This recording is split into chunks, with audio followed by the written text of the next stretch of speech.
আলহামদুলিল্লাহ ওয়াকাফা ওয়া সালামুন আলা ইবাদিহিল্লাযীনা ইসতাফা আম্মা বাদ। আলহামদুলিল্লাহ, সমস্ত প্রশংসা ওই আল্লাহ জাল্লা শানহুর জন্য, যিনি আমাদেরকে কিছু মাসলা মাসাইল নিয়ে আলোচনা করার জন্য তৌফিক দান করেছেন। আজকে মোবাইলের ওই মাসলা নিয়ে আলোচনা করব যে মাসলাটা গুরুত্বপূর্ণ। সেটা হচ্ছে, অনেক সময় আমাদের পকেটে, বালিশের নিচে আমাদের মোবাইল থাকে। বাসের মধ্যে বসলে আমাদের মোবাইল পকেটের মধ্যে থাকে। তো মোবাইল পকেটের মধ্যে থাকা অবস্থায় হঠাৎ চাপ লেগে অপরের কাছে কল চলে যায়। পরিচিত অপরিচিত অনেকেই আছে, অপরের কাছে কল চলে যায়।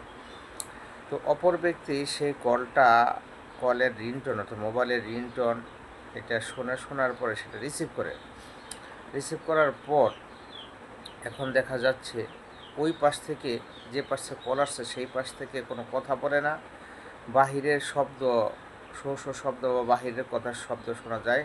কারণ হচ্ছে ওই ব্যক্তি কল দেয় নাই, অনিচ্ছায় কল ঢুকে গেছে। এই ক্ষেত্রের মধ্যে যে রিসিভ করে, সে রিসিভ করে মিনিটের পর মিনিট বসে থাকে, কেটে দেয় না। তাহলে এটা শরিয়াত কতটুকু সাপোর্ট করে? এটা শরিয়াত সাপোর্ট করে না।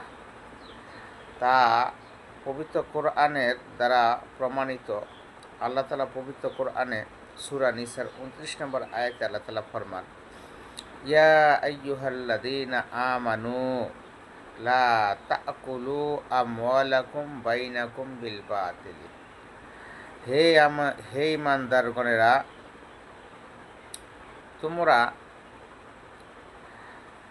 একে অপরের সম্পদ অন্যায়ভাবে ভক্ষণ করিও না। একইভাবে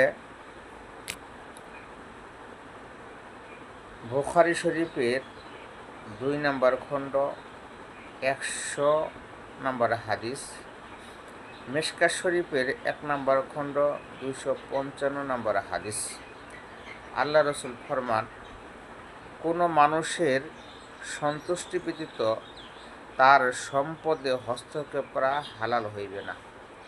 কোনো মানুষের সন্তুষ্টি ব্যতীত তার সম্পদে হস্তক্ষেপ করা, খরচ করা হালাল হইবে না। এখন এখান থেকে বোঝা গেল, যে ব্যক্তির মোবাইল থেকে কল আসছে সে তো সন্তুষ্টিভাবে কল দেয় নাই, সে ইচ্ছাকৃতভাবে কল দেয় নাই। এখন সে তো ইচ্ছাকৃতভাবে কল দেয় নাই, এখন তার মোবাইলটা কলটা রিসিভ করে মিনিটের পর মিনিট সেটা বহন করা, সেটা শোনা জায়েজ হবে না।